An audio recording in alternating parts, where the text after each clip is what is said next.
안녕하세요. 저는 이제 곧 중학교에 올라가는 딸을 하나 둔 40대 워킹맘이에요. 제가 딸을 낳은 게 바로 엊그제 같은데 그 작디 작던 아이가 벌써 중학생이 된다는 게 참 감개무량하네요. 말도 안 통하던 어린 시절에는 아이가 올 때마다 뭐가 문제인지 몰라 전전긍긍하고 혼자 남몰래 눈물 짓던 날도 많았는데 이제는 다 자라서 되려 엄마를 위로해주는 든든한 제 편이 되었습니다.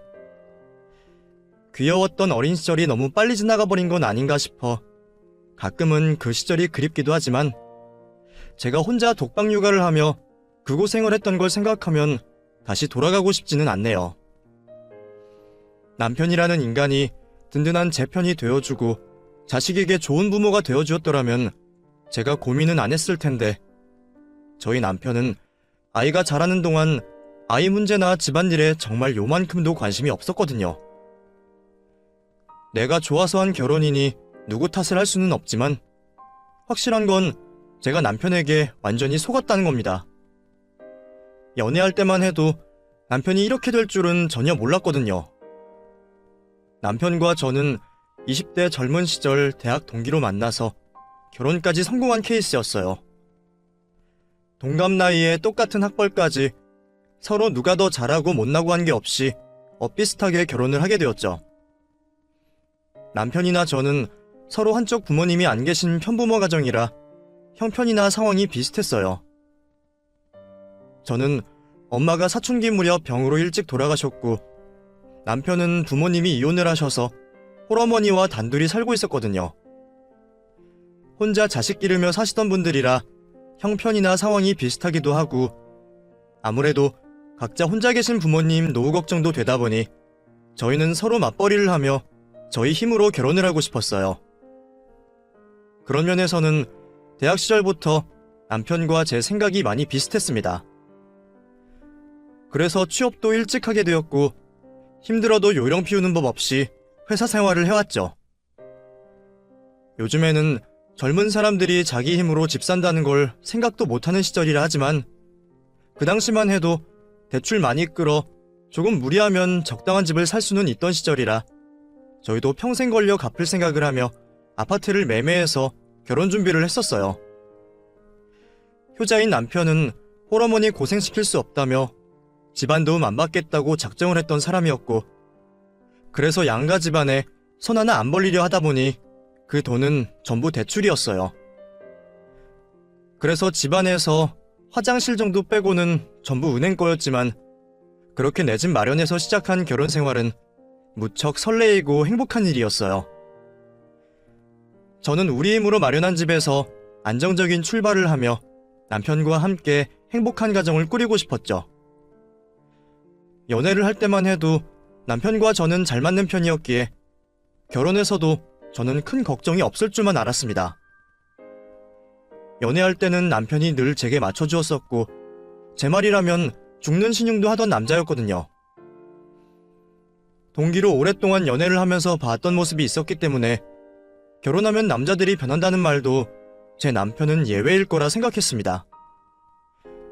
게다가 자기는 깨어있는 남자라면서 여자한테 살림 안 맡길 거라고 군대에서 얼마나 빨래를 열심히 하고 깔끔했는지 자랑하던 사람이었어요. 그래서 서로 맞벌이를 하고 있으니 집안일도 나눠서 하자고 먼저 말했던 남편이었죠. 그 말을 철석같이 믿고 결혼을 했더니 이게 웬걸요? 그 말이 전부 거짓말이었더라고요. 빨래는 자신 있다며 빨고 개고 다 자기가 한다 호언장담하던 남자가 막상 결혼을 하고 보니 자기 양말 한 짝 제대로 빨래통에 넣지도 않는 겁니다.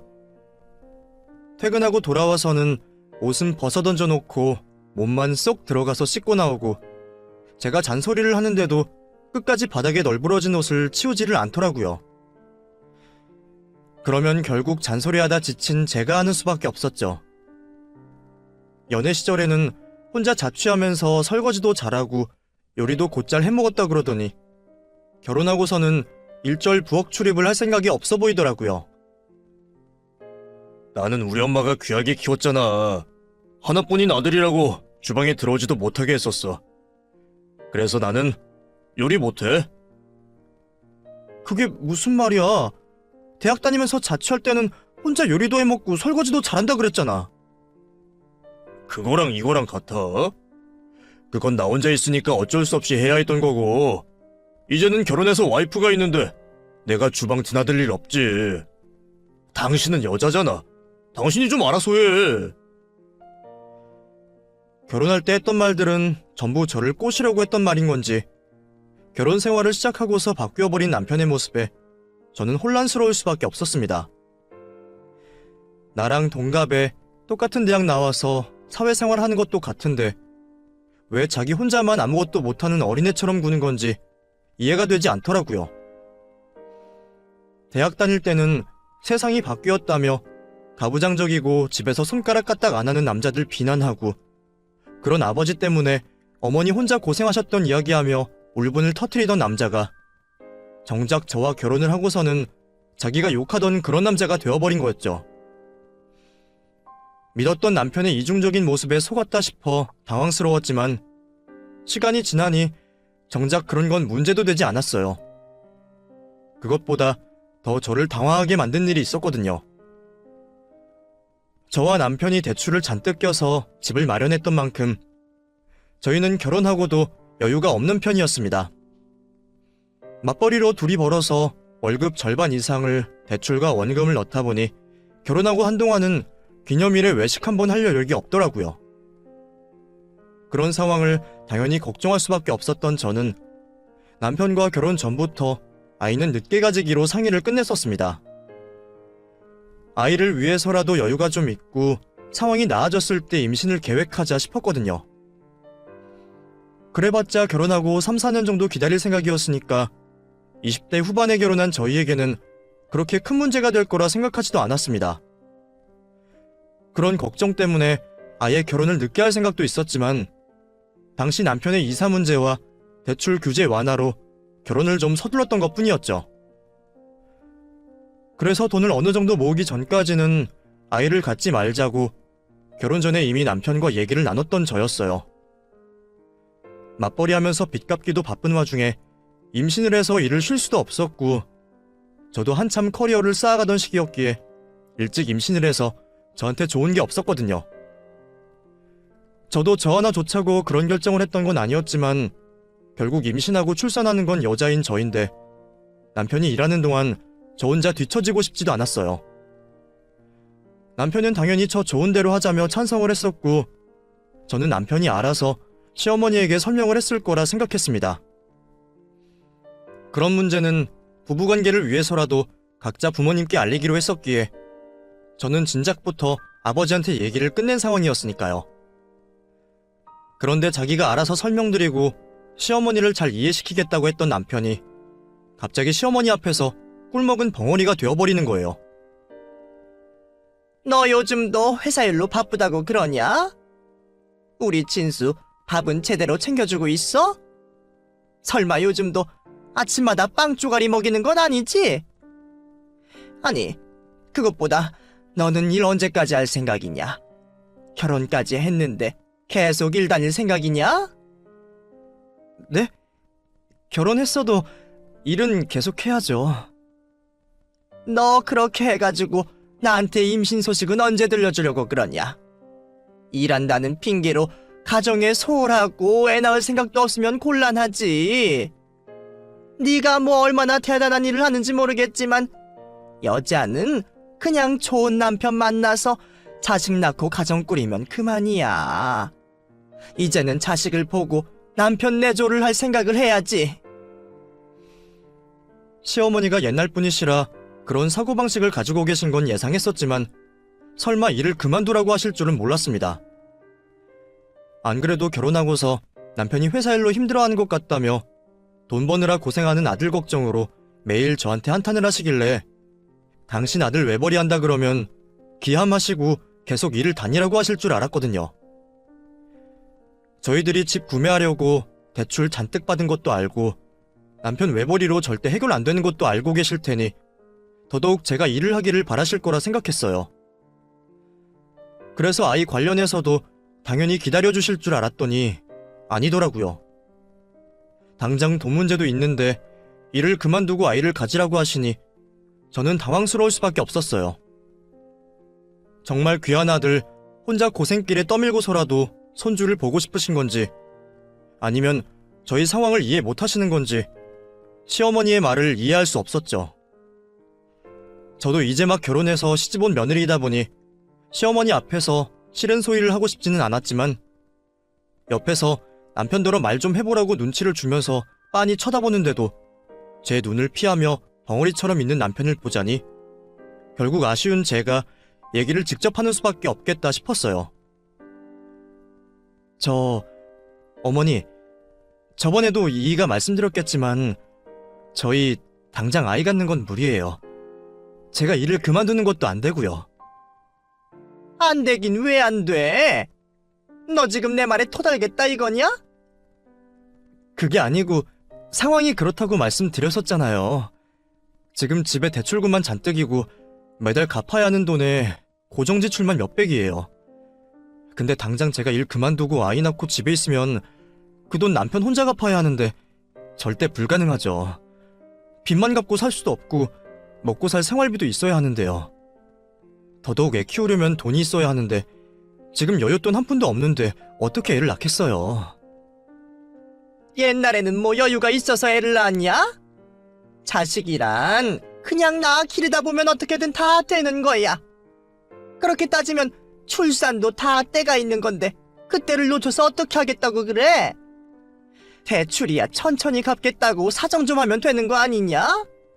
니들 욕심에 아등바등하는 거잖아. 아유, 너는 진짜 이렇게 융통성 없고 생각이 그렇게 짧아서 어떻게 하냐? 아무튼 나는 늙은 며느리한테서 손주 볼 생각 없으니까 더 늦기 전에 애부터 가질 생각해라. 하지만 결국 시어머니는 말이 통하지 않았고 저는 괜한 잔소리에 시달릴 수밖에 없었습니다. 하지만 저는 시어머니가 매일같이 전화를 해서 임신 소식 없냐 닥달을 하시고 올 때마다 저를 애 낳는 공장처럼 대하시는 것도 그냥 무시할 수밖에 없었어요. 시어머니가 그렇게 말씀하신다고 한들 다 수십 년 전 얘기이고 지금 같은 시절에 생각 없이 애 낳았다가 누구 고생시킬 일이 있겠나 싶었거든요. 당시에는 심지어 연차가 빠른 제가 남편보다 연봉도 더 높았었으니 효율을 따지더라도 돈을 벌어오는 건 제가 더 나은 사정이었죠. 그런데 이제는 남편까지 시어머니 편을 들면서 아이를 갖자고 하는 통에 저는 임신 문제로 시달릴 수밖에 없었습니다. 당신도 이제 고집 좀 그만 부려. 노인네가 그렇게나 진심으로 말씀하시는데 당신은 그게 그렇게 쉽게 무시가 돼? 진짜 너도 고집 한번 대단하다. 너무 그러지 말고 우리 그냥 좀 일찍 아이 가지면 어때? 사실 뭐 2, 3년 기다리나 1, 2년 일찍 낳나 그렇게 크게 차이가 나겠어?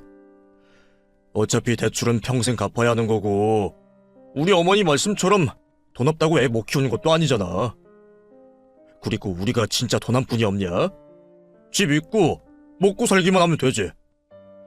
당신은 자식 하나 키우는데 뭐든 해주고 싶어서 욕심이 많아서 그러는지 몰라도 애는 원래 다 알아서 자라는 법이야. 그럼 당신이 낳던가. 왜 다들 나한테만 그래? 나는 내 인생 없어? 내 커리어 없어? 한창 바쁜 와중에 임신해서 육아휴직 쓰는 게 뭐 쉬운 일인 줄 알아? 내가 안 낳겠다고 하는 것도 아니고 좀 기다려달라는 건데 그것도 그렇게 못해줄 일이야? 왜 다들 그 일로 나를 못 잡아먹어서 안달이야? 당신은 분명히 결혼 전에 내 뜻대로 한다고 약속 다 해놓고 이제 와서 말 바꿔버리면 그만이니? 그렇다고 내가 낳을 수는 없잖아. 그래, 당신 마음도 이해는 해. 그럼 나만 놔. 나만 주면 키우는 건 내가 할게. 응? 내가 다 할 테니까 아이만 가져보자. 임신 문제로 저랑 실랑이 하던 남편은 도저히 안 되겠다 싶었는지 나만 주면 자기가 키우겠다고까지 말을 하더라고요. 처음에는 말도 안 된다 싶어서 무시를 했지만 정말 육아휴직이라도 쓰겠다고 진지하게 나오는 남편의 말에 마음이 조금씩 흔들리기 시작했습니다. 사실 정말 남편을 믿었다기보다 저도 그 상황들에 지쳤던 거죠. 아이야 언젠가는 낳아야 할 거고 지금처럼 남편이 살림에 손 하나 까딱 안 하는 상황이라면 아이 낳고도 나 혼자 독박 육아 신세일 텐데 그럴 거면 차라리 자기 입으로 약속할 때 낳는 게 낫지 않나 싶었거든요. 당신 정말 약속할 수 있어? 아이 낳아만 주면 당신이 다 챙기고 돌보겠다고. 그거 정말이야? 그럼 정말이지. 왜 남편 말을 못 믿냐? 그럼 내가 어떻게 믿어? 결혼 전에는 살림 다 하겠다고 했던 사람이 자기 양말 한 짝 제대로 두지도 못하는데 나더러 2번 속으라는 거야? 아니, 왜 또 그거랑 비교를 해? 그거랑 이건 다르지. 나도 내 자식인데 당신한테만 알아서 키우고 맡길 수 있겠어? 그리고 내가 지금도 아무것도 안 하는 건 아니잖아. 그냥 내가 좀 더 늦게 퇴근하니까 당신이 나보다 좀 더 일하는 것뿐이지. 아무튼 진짜 내가 키울 테니까 낳자 제발. 응? 너무나 간절해 보이고 진정성이 느껴지는 남편의 말에 결국 저는 예쁜 딸아이를 낳게 되었습니다. 어쩔 수 없이 시어머니와 남편 결정에 떠밀렸지만 그래도 남편이 도와만 줘도 해볼 수 있지 않을까 싶었죠. 하지만 이번에도 남편은 안면 몰수하고 태도를 바꿔버렸습니다. 임신기간 내내 제 성에 차지는 않았지만 그릇 깨먹어가면서 설거지도 하고 살림도 나서서 하는 척 하길래 이제야 정신 차렸구나 하며 남편의 육아 도움을 기대했더니 갑자기 못하겠다고 내빼버리는 거죠.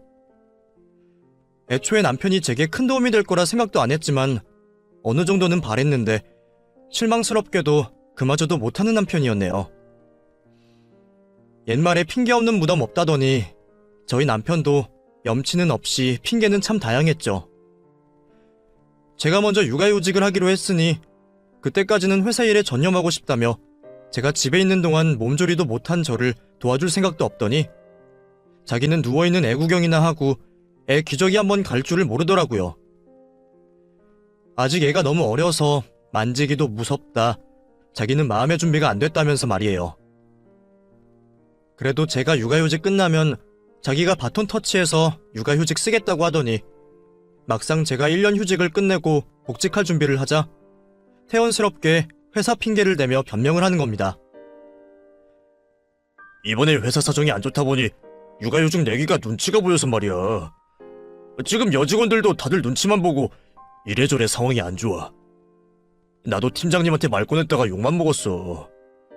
시기가 어느 시기인데 팀원들 나 몰라라 하고 나 혼자 육아휴직 쓰려고 하냐고. 그게 무슨 소리야. 약속이랑 다르잖아. 언제는 자신 있다고 맡겨만 달라며. 내가 몇 번이나 물어봐도 육아휴직 꼭 쓸 수 있다 그러더니 이제 와서 그런 소리를 하고 있어? 나도 우리 회사에서 이럴 줄은 몰랐지. 이래서 중소기업이 문제인가 봐. 대기업은 남자들도 육휴 쓸 텐데. 그치? 그때는 회사 사정이 정말 그런갑다 싶어서 제대로 준비 못한 아니란 남편에게 화가 나고 구닥다리 같은 회사에 화가 났던 건데 이제 와서 생각해보면 남편의 말이 거짓말이었겠다 싶네요. 애초에 육아휴직 쓰겠다고 얘기나 꺼내봤을까 싶더라고요. 그걸 그때는 왜 진작 몰랐는지 바보 같고 순진한 저는 연애하던 시절의 남편의 모습만 기억하고 그런 남편의 말을 믿고만 있었습니다. 결국 어쩔 수 없이 남편의 육아휴직을 포기하고 저 혼자 아등바등 고민할 수밖에 없었어요. 결국 1살배기 딸을 어린이집에 맡길 수밖에 없었던 저는 가슴이 찢어지는 것 같았습니다. 저도 남편처럼 똑같이 회사에 눈치 보이는 입장이다 보니 휴가는 더 쓸 수도 없었고 결국 아이를 남의 손에 맡기고 일을 나갈 수밖에 없었습니다. 아직 말도 못하는 애를 그런데 보내려니 엄마로서 죄인이 된 심정이었어요. 이럴까봐 상황이 괜찮을 때 낳겠다고 했던 건데 결국 이런 사달이 난 걸 보니 뒤늦게서야 제가 아니랬다 싶더라고요. 하지만 이미 상황은 벌어져 버렸고 이제 와서 남편에게 책임을 물어봤자 의미 없는 일이었습니다. 결국 마음고생 몸고생은 저 혼자 하고서 괜히 남편이랑 시어머니 좋은 일만 대신 해준 셈이 되어버렸죠. 남편은 심지어 아이 등하원 한번 시켜본 적 없는 사람이었습니다. 늘 회사 핑계로 바쁘다는 탓에 아이 챙기는 건 전부 제 몫이어야 했거든요. 누구는 회사를 안 다닌다고 생각하는 건지 나도 야근하고 회식이 있는데도 남편은 한 번도 제 사정을 봐주지 않았어요. 가끔 급한 일이 생겨서 일찍 퇴근해서 애 좀 챙겨달라 부탁하고 사정해봐도 남편은 남의 일 마냥 냉담하게 반응을 하더라고요. 나도 일 있어. 당신이 잘 못해서 퇴근 못하는 걸 나더러 어쩌라고. 아무튼 나는 애 데리러 못 가니까 늦더라도 당신이 알아서 해. 나 바쁘니까 끊는다. 웬만하면 그런 부탁을 하지도 않는 저였습니다. 같은 자식 기르면서 그런 걸 부탁이라고 표현하는 저도 웃기지만 저도 괜히 못 믿어온 남편에게 아이를 부탁하고 싶지도 않았어요. 하지만 살다 보면 피치 못할 사정이라는 게 있고 부부간에 서로 도우면서 살아가야 하는 게 뻔한데도 남편은 번번이 아이 문제는 제 책임으로 생각하면서 저한테만 희생을 강요하더라고요. 애 귀저귀 한번 안 갈아본 놈이 애가 아프기만 하면 저더러 엄마 노릇을 제대로 못한다니, 모성애가 없다니 그딴 소리를 하는데 정작 자기는 애비 노릇 한번 하는 건지 어이가 없더라고요. 남편은 아이가 태어나도 여전히 무책임했어요. 저나 나나 똑같이 회사 다니고 같이 고생해가며 빚 갚으면서 부모인 것도 마찬가지인데 자기는 밖에서 고생했다는 핑계로 집에 들어오면 소파에 드러누워 TV 쳐다보기 바빴어요. 밀린 설거지 한번 해주는 법이 없고 저한테 라면 한번 끓여줘 본 적도 없었죠. 그에 비해 저는 남편보다 1시간씩은 일찍 일어나서 출근 전에 혼자 아이 챙기고 아이 등원시키느라 정작 화장은 지하철에서 할 정도로 바빴어요. 그리고 퇴근 시간에는 상사들 눈치 보며 퇴근해서 아이 챙기고 집에 와서 잠들기 전까지 살림하느라 하루를 다 썼죠. 그 고생은 정말 해본 사람만 아는 거지 논팽이처럼 TV만 보던 저희 남편 같은 사람은 죽었다 깨어나도 모를 겁니다.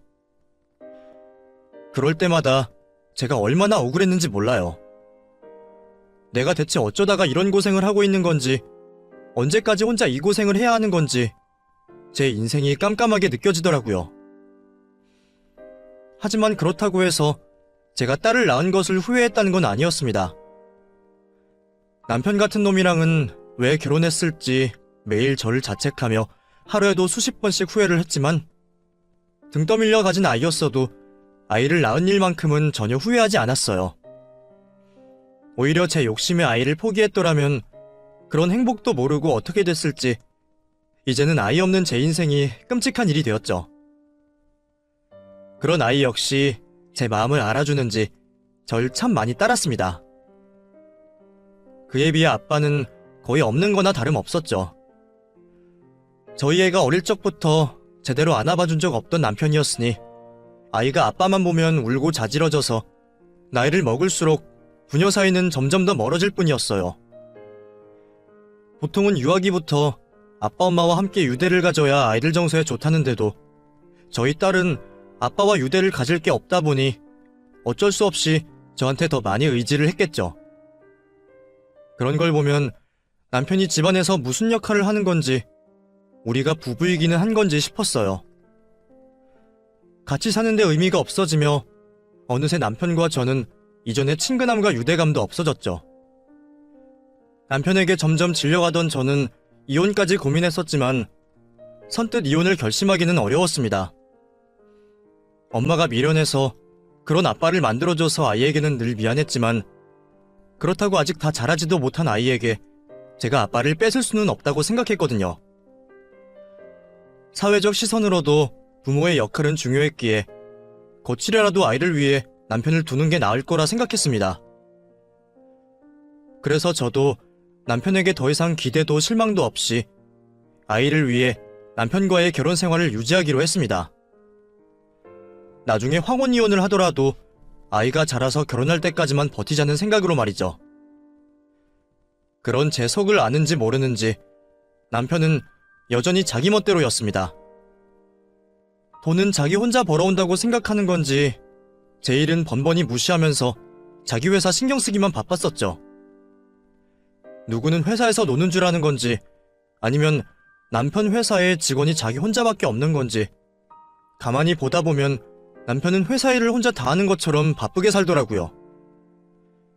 원래 회사 눈치 보며 피곤에 쩔어 사는 게 회사원의 삶이라고 하지만 남편은 회사에 뼈를 묻겠다는 심정인 듯 가족보다 회사가 중요한 사람이었습니다. 가족 기념일은 까먹으면서 회사 기념일은 한번 까먹을 일 없을 정도로 늘 회사가 먼저인 사람이었죠. 연차가 쌓일수록 남편의 그런 행동은 점점 더 심해졌습니다. 매일 야근에 회식에 집에 한번 일찍 들어오는 법이 없더니 이제는 사내 정치를 잘해야 한다며 매 주말마다 상사들 일에 나서서 쫓아다니고 회사 사람들과 골프 치고 친목을 다지느라 어느새 저는 남편 얼굴을 제대로 보지도 못할 정도였어요. 어차피 얼굴 맞대봐야 열만 받고 집에 와도 손 하나 까딱 안 하는 놈이니 차라리 집에 안 들어오는 게 저한테는 이득이었지만 아빠랑 대면대면 하면서도 아빠가 집에 들어오셨냐며 아빠를 찾는 아이에게는 미안했습니다. 다른 집 애들은 엄마 아빠 손잡고 주말마다 여기저기 놀러 다니는데 우리 아이만 아빠 없이 혼자 집에 있어야 하는 게 너무 속이 상했어요. 미안한 마음에 저 혼자 살아도 아이를 데리고 놀이동산이며 다녀봤지만 아이도 그걸 아는 건지 아빠들이랑 같이 놀러온 다른 집 아이들을 보며 무척 부러워하더라고요. 엄마, 나는 아빠랑 같이 놀러 못 가? 나도 엄마랑 아빠랑 손잡고 여행도 가고 싶은데 우리는 왜 맨날 엄마랑 나랑 둘이만 있어? 다른 친구들은 방학 때마다 부모님이랑 여행도 가고 아빠랑 캠핑도 간대. 나도 그런데 가고 싶은데 우리 아빠는 왜 맨날 바빠? 아빠가 지훈이를 안 사랑하나? 아이 입에서 기어이 그런 말이 나왔을 때 저는 도저히 눈물을 참을 수가 없었습니다. 나야 내가 잘못한 결혼이니 내 탓을 할 수밖에 없는 거지만 딸애는 대체 뭐가 잘못이라서 그런 무책임한 아버지를 만나 고통을 겪어야 하는 건가 싶더라고요. 그래서 제가 남편에게 제발 애 생각 좀 하라며 타일러 보고 화도 내봤지만 남편은 번번이 이해를 못하고 화만 낼 뿐이었습니다. 잔소리 좀 그만해. 나도 남들처럼 생각 없이 애랑 놀고 싶다. 근데 그러면 돈은 누가 버냐? 내가 일 다 때려치고 집에서 뒹굴까? 돈은 뭐 당신 혼자 벌어? 나도 같이 벌잖아. 나는 놀아? 내가 놀면서 집에서 살림만 하는 것도 아니고 빚도 같이 갚았는데 왜 계속 당신 혼자서만 일하는 척하니? 네가 뭐 얼마나 오래 일을 하겠다고? 너랑 나랑 같냐? 나는 더 위로 올라갈 수 있는 사람이야. 그러니까 남의 앞길 막고 끌어내릴 생각 말고 제발 잔소리 좀 그만해. 남편이 매번 기고만장했던 이유를 제가 그제서야 알았네요. 저는 여자라서 오래 일 못하겠지만 자기는 승승장구해서 높이 올라가겠다고 말이에요. 그런 남편은 자기가 성공하는 게 가족의 행복이라며 일하는 제게 내조까지 바라곤 했습니다. 그런 남편이 지긋지긋할 정도로 싫었지만 저는 또 아이를 위해 참아야 했죠.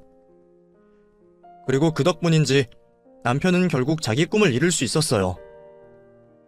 가족들은 무시하면서 맨날 상사들 눈치만 보고 자기 자식 대신에 상사 자식들 졸업식까지 쫓아다니더니 기어이 40줄에 부장을 달게 되었거든요.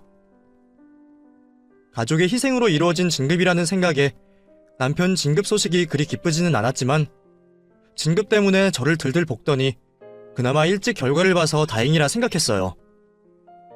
거기다가 얼마 전에 대출빚도 다 갚았고 남편이 부장되면 월급은 배로 오를 테니 이제 저희 식구들도 아등바등 사는 것 없이 여유가 좀 생기려나 기대도 되었습니다. 그렇게 오기까지 벌써 10수년이 지나 저나 남편은 40이 훌쩍 넘었고 저희 딸도 사춘기 나이가 다 되었네요. 그동안 나도 우리 딸도 참 많이 참고 고생했구나 싶어 감격스럽기까지 했죠. 저는 그런 기쁜 소식을 아버지한테 전하고 싶었어요. 평생 저 기르느라 고생하시다가 자식 출가시키고 혼자 시골 내려가신 지금까지도 딸 자식 사위 걱정이신 저희 아버지에게 말이죠. 마침 아버지가 서울에 볼 일이 있으시다는 말에 저는 아버지를 집으로 모셨습니다. 남편이 뭘 잘했다고 거창하게 잔치를 해줄 생각은 아니지만 시어머니와는 이미 동네 잔치할 정도로 거하게 했었으니 아버지와는 가족끼리 조촐하게 식사 자리라도 마련하고 싶었거든요.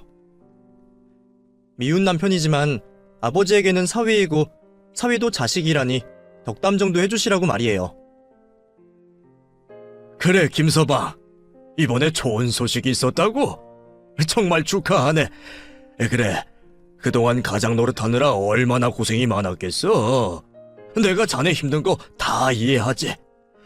나도 같은 가장이었는데 자네 고생 모를까봐. 예, 제가 고생은 많았죠. 평일 주말 할 것 없이 회사 일만 신경 썼으니까요. 애나 애엄마는 그런 제가 가족 나몰라라 한다고 욕만 하던데 그나마 장인어른은 이해를 하시네요. 그래, 자네 고생 많았네. 그래도 식구들도 다 고생했지, 안 그러나? 그럼 이제 우리 인영이랑 지훈이도 고생 끝이고 새 식구 잘 먹고 잘 살 일만 남았지 뭐. 수고했네, 수고했어. 근데 제가 승진을 했지 집사람이 승진했습니까? 왜 제 공에 남의 고생을 들먹이세요? 저 사람이 한 게 뭐가 있다고? 장인어른, 설마 이런 소리나 하려고 오셨습니까? 평소에는 제 일에 관심 한 번 없던 분이 왜 괜히 남의 잔칫날 재뿌리고 계세요? 아니, 나는 그냥 다 고생했다고 말하는 건데 갑자기 무슨 소리야? 왜 화를 내나 자네? 나 참 기가 막혀서. 아니, 제가 부장 달았다고 하니까 콩고물이라도 떨어질까봐 그럽니까? 사위가 갑자기 억만장자라도 된 것 같으세요? 잔칫날 걸뱅이들 꼬인다 그러더니 별 거지가 숟가락을 닿았네. 순간 저는 제 귀를 의심했습니다. 그동안 사위 노릇 한번 제대로 못한 남편이지만 설마 하늘 같은 장인어른한테 그런 헛소리를 할 줄은 몰랐거든요. 남편은 술이 취해서 그런 건지 취중진담을 하는 건지 저희 아버지 면전에 그런 소리를 짓거리는 겁니다. 아버지가 사위 칭찬하겠다고 덕담을 한 걸 무슨 소리로 들은 건지 사위 격려해주시는 아버지가 사위한테 콩고물 받아먹으러 오신 거라 생각한 모양이었죠. 순간 저는 너무 기가 막히고 말문이 막혔고 당황하신 아버지도 이내 화가 나셔서는 붙잡는 제 손도 뿌리치고 집으로 돌아가 버리셨습니다. 당신 미쳤어? 우리 아버지한테 무슨 소리를 한 거야? 거지라고? 숟가락을 얹는다고? 무슨 숟가락을 얹었는데 우리 아버지가? 아버지가 당신한테 돈이라도 달라 그랬어? 뭘 내놓으라 그랬어? 어떻게 우리 아버지한테 그딴 소리를 할 수가 있어? 그럼 시골 사는 노인네가 뭐 한다고 여기까지 와서 나한테 축하를 하겠냐? 평소에는 나한테 좋은 말 한 번 한 적 없던 양반이. 나 부장 됐다고 이제 와서 사위 취급해주는 거 보면 뻔한 거 아니냐?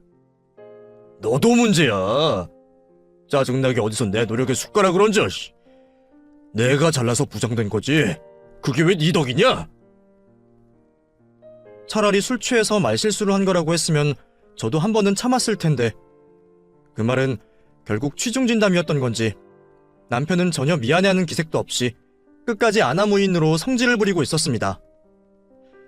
평소 자기가 잘한 게 없으니 칭찬 못 받았던 걸 누구 탓을 하는 건지 그깟 부장 직함 좀 달았다고 감히 우리 아버지를 무시한 남편에게 치가 떨렸죠. 사실 남편이 그동안 은근히 저희 아버지를 무시하고 있다는 건 저도 알고 있었습니다. 결혼 전에는 가진 것 없이 남의 귀한 딸 데려간다고 우리 아버지가 결혼 허락 안 해주실까봐 벌벌 떨며 무서워하던 놈이 언젠가부터 저희 아버지를 어려워하지도 않더라고요. 젊어서는 평생 고생만 하시고 근근히 딸 자식 키우시던 아버지가 나이 들어서는 노후 준비도 못 하시고 시골에서 농사 지으며 지내시는 꼴이 우스워 보였던 건지 저희 아버지를 아무것도 모르는 무식한 시골노인네 취급을 하는 겁니다. 정작 매번 되도 않는 무식한 소리 하는 건 국민학교밖에 못 나온 자기 엄마인데도 말이에요. 저희 아버지가 사위 앉혀놓고 무슨 말이라도 하려고 할 때마다 콧방귀 끼며 한기로 흘려들었던 남편을 저도 모르지는 않았습니다. 어차피 제 말도 안 듣고 딸 말도 무시하는 인간이기에 그냥 무시했던 거죠. 근데 그랬던 인간이 이제는 저희 아버지를 콩고물 바라는 거지 취급하며 내 집에서 내쫓는 모습을 보자 더 이상은 못 참겠더라고요. 대체 나랑 우리 집안을 뭐로 생각하면 저럴 수 있는 건지 저는 억울함에 눈물이 터져 나왔습니다. 그 순간 자다 깬 아이가 나와 저를 달래주었고 방금 전까지 이혼 생각이 간절했던 저는 아이를 보자 또다시 그 결심을 삼킬 수밖에 없었습니다. 아버지를 두고도 자식 생각 먼저 할 수밖에 없던 저는 이혼 생각도 못하고 아버지에게 죄송함에 피눈물이 나는 듯 했습니다. 대체 저 인간을 어떻게 하면 좋을지 모르겠더라고요. 지가 뭔 짓을 했는지도 이해 못하는 남편놈은 다음날 일어나서 해장국 타령까지 했지만 저는 그런 남편에게 대꾸도 하지 않고 그 인간을 사람 취급도 안 하고 무시해버렸습니다. 안 들려? 해장 좀 하게 국 좀 끓이라니까. 에이씨, 이게 진짜 끝까지 사람 무시하네? 왜? 내가 네 아버지 무시했다고 기분이 상하냐? 그래서 이제 나랑 못 살겠어? 지훈이만 없었으면 너 같은 새끼랑 당장 갈라섰으니까 조용히 해.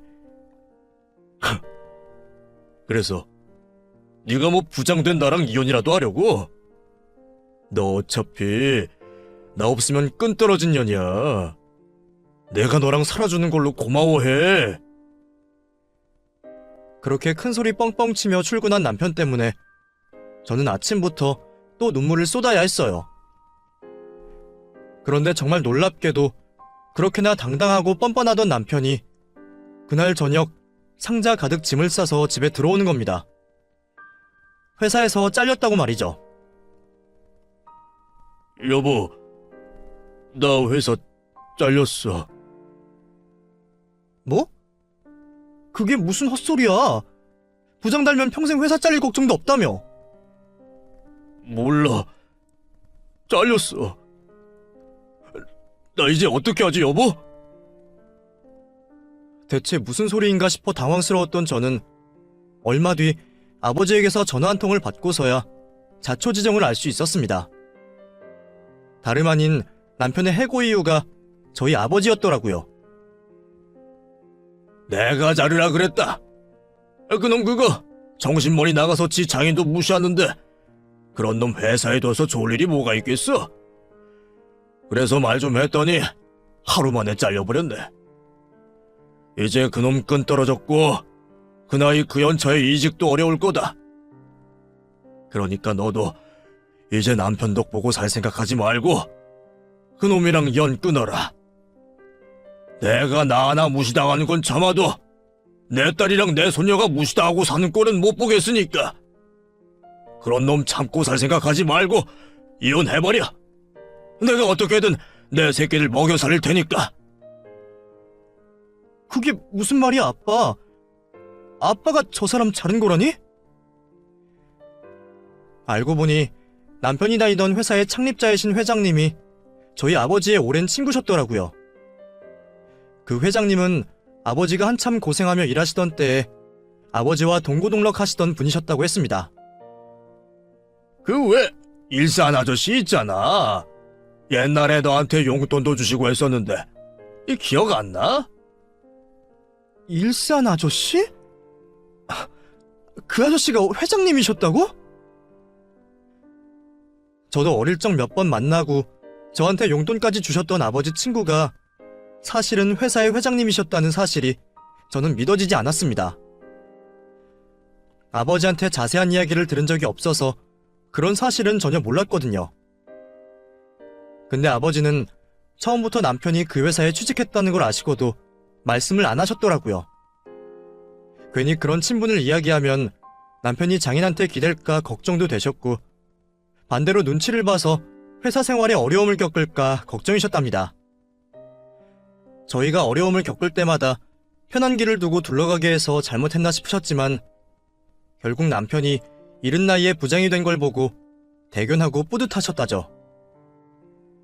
그런데 그런 장인어른 마음은 모르고 지 잘난 줄만 알고 그런 소리를 하셨으니 아버지가 화가 나실만 했죠. 그래서 아버지는 곧장 친구분께 전화를 하셨고 남편은 아버지의 전화 한 통에 그날로 회사에서 정리되었던 겁니다. 평소라면 그렇게까지 하실 아버지가 아니셨지만 제 앞에서 무시를 당하고 그동안 제가 어떻게 살았는지 파악하시고는 더 참지 못하셨다고 하셨어요. 그래서 아버지는 그런 놈 참아주고 살 필요 없다며 저더러 이혼을 하라고 하시더라고요. 그 말에 저는 괜히 눈물이 쏟아졌습니다. 사실 그동안 이혼 결심을 못했던 건 딸아이 문제도 있었지만 친정아버지 때문도 있었거든요.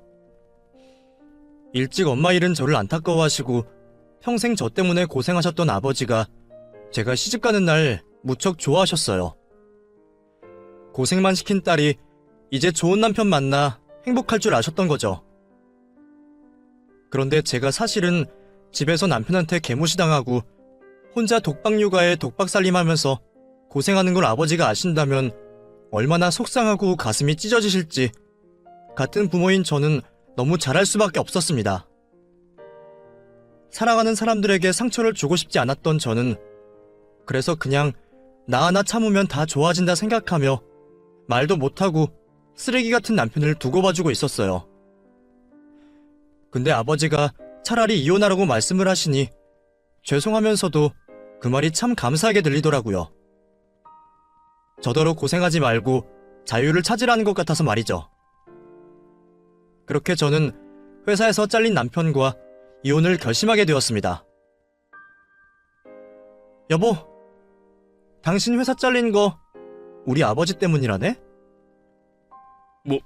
뭐라고? 그게 무슨 말이야? 장인어른이 무슨 수로? 아, 사실 당신 회사 회장님이 우리 아버지 중마고우시거든. 당신이 꼬라지 부리는 거 보고 전화 한 통 거셨더니 회장님이 당신 자르신 모양이야. 이걸 미안하다 해야 하나?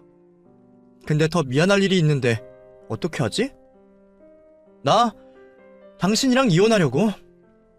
이제 돈도 못 벌게 된 남편을 내가 먹여 살릴 이유는 없잖아? 돈도 못 벌고 살림도 못하는 놈 데리고 살아서 뭐하니? 우리 이혼하자. 뒤늦게서야 상황을 깨닫게 된 남편은 무척 당황스러워했습니다. 제 앞에서 늘 뻔뻔하던 놈이 그런 표정도 지을 줄 안다는 게 참 웃기더라고요. 여보, 장인어른한테 전화 좀 걸어봐. 내가 직접 말씀드릴게. 우리 회장님이랑 친구이신 거라면 나 다시 복직시켜 주실 수도 있는 거잖아. 당신도 내가 돈 다시 벌어오면 이혼 얘기 안 할 거 아니야. 응? 여보, 내가 잘할게. 나 좀 도와줘라. 됐어. 입에 침도 안 바르고 거짓말하지 마. 내가 너한테 한두 번 당하니? 결혼 전부터 수많은 거짓말, 핑계, 십수년 참고 살았어. 근데 나더러 여기서 더 참으라고? 내가 호구야? 그렇다고 진짜 나랑 이혼하려고? 당신 지훈이 때문이라도 이혼 못한다며. 지훈이가 아빠 얼마나 찾는지 알잖아. 그리고 지훈이 나중에 시집 보낼 때 나처럼 초라하게 만들 거야? 나처럼 아버지 없이 자라게 할 거냐고. 사실 따지고 보면 내가 당신 속썩인 것도 다 그런 것 때문이야. 내가 아버지 밑에서 똑바로 자랐으면 이랬겠냐고. 그치? 그래도 네가 개판인 건 너도 알고는 있었나 보다? 나는 또 모르는 줄 알았지. 멍청해서. 그럼 그 지능으로 똑바로 생각해봐. 이미 개판인 널 굳이 아빠 노릇시키는 게 나을까? 차라리 나 혼자 똑바로 아이 키우는 게 나을까? 다행인지 그놈도 자기가 얼마나 형편없는 아버지인 줄은 아는지 쉽게 말을 못하더라고요.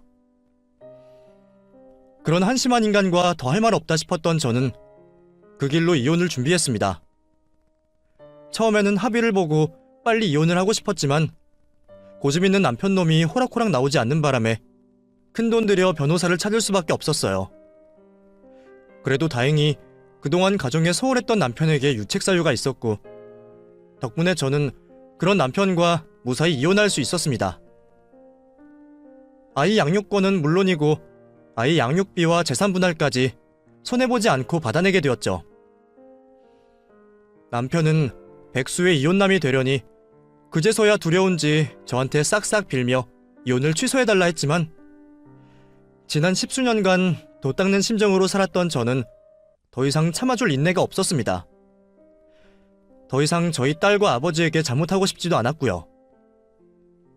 그렇게 저는 남편과 이혼을 하게 되었고 재산 분할한 돈으로 아이와 단둘이 지낼 집을 구했어요. 다행히 다 큰 딸아이는 더 이상 아빠를 찾지 않았습니다. 아이 때문에 늘 이혼을 망설였던 저였는데 막상 이혼을 하고 나니 딸이 제 편을 들어주더라고요. 자기는 그런 아빠보다 엄마 하나가 더 중요하다고 말이죠. 그래서 저는 지금 딸아이와 단둘이 편안하게 잘 지내고 있습니다. 차라리 챙겨야 할 남편이 없어지니 전보다 더 편하더라고요. 하지만 남편은 이제 제가 없으니 챙겨줄 사람이 필요해서인지 시댁으로 들어갔다고 들었어요. 그 나이에 다시 노모한테 얹혀 살겠다는 전 남편에게 시달릴 시모가 불쌍하기도 했지만 자기가 자기 자식 그렇게 키운 걸 어쩌겠나 싶더라고요. 그래서 저는 절대로 제 딸을 남편처럼 키우지 않을 겁니다. 저 혼자서라도 부모 노릇 잘해서 씩씩하고 성실한 아이로 키울 거예요. 그럼 여러분들도 저희 모녀를 응원해 주시기를 바라며 이야기를 마치겠습니다. 감사합니다.